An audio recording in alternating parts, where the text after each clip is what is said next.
আসসালামু আলাইকুম সবাইকে, কেমন আছেন? আশা করি সবাই ভালো আছেন। আজকে আর একটা নতুন রান্নার ভিডিও নিয়ে চলে আসলাম। আজকে রান্না করব ডিম ভুনা। আমাদের প্রসেসে ডিম ভুনা করব। এখানে আমি হলুদ দিয়ে দিলাম আর দিয়ে দেব সামান্য লবণ। হালকা হিয়ার পরে গরম হয়ে গেছে, যে কারণে আমি এখন ডিমগুলো দিয়ে দিব। নতুন ডিম, যে কারণে ডিমগুলো এমন হয়ে গেছে।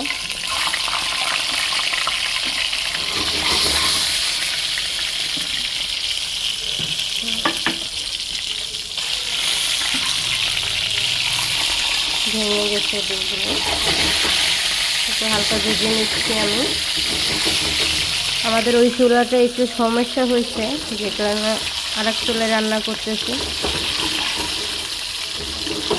হালকা ভেজে নেব ডিমগুলো। সরি, ডিম ভুনা না, ডিম দিয়ে রেখা দিয়ে রান্না করব। ডিম ভুনা না, আমি বলে ফেলছি। এটা আমি ভেজে নিচ্ছি সুন্দর করে।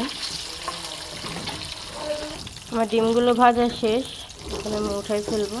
আমি কড়াইতে তেল দিয়ে দিলাম, এখানে আমি পেঁয়াজগুলো দিয়ে দিলাম। পেঁয়াজগুলো হালকা লাল করে নিব। পেঁয়াজগুলো হালকা লাল করে নিচ্ছি। এখানে পরিমাণ মতো পানি দিয়ে দিব মশলাটা কষানোর জন্য। এই রেখা দিয়ে ডিম রান্না করব। পরিমাণ মতো হলুদ গুঁড়ো দিয়ে দিলাম, দিয়ে দেব মরিচের গুঁড়ো। একটু ঝাল ঝাল হবে, সেটা আমি দিয়ে দিলাম। আর এখন দিয়ে দেবো পরিমাণ মতো লবণ দিয়ে দিলাম। এই মশলাটা ভালো মতো কষাই নিব। মশলাটা ভালোভাবে কষাই নিচ্ছি, আর একটু তেল বের হবে মশলা দিয়ে। কে ডিম দিয়ে রেখা দিয়ে খেয়েছেন অবশ্যই কিন্তু কমেন্ট করে জানিয়ে দেবেন। আশা করি সবাই আমার পাশে থাকবেন, আমাকে সাপোর্ট করবেন সবাই। শেষ, এখন আমি রেখাগুলো দিয়ে দিব এটা কষানোর জন্য। তো ভালোভাবে কষাই নিব। এটা আমি ভালোভাবে কষাই নিচ্ছি। তারপরে একটু ঢেকে দিব, ঢাকনাটা দিয়ে দিব। আমাকে সুন্দরভাবে কষানো হয়ে গেছে। এখন আমি পরিমাণ মতো পানি দিয়ে দিব। কষাবো না, এটা একদম ঝোলও রাখবো না, একটু মাখা রাখবো।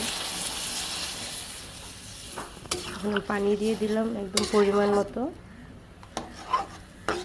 একদম মাখা রাখবো। এটা আমি উতলানোর জন্য ঢেকে দিব।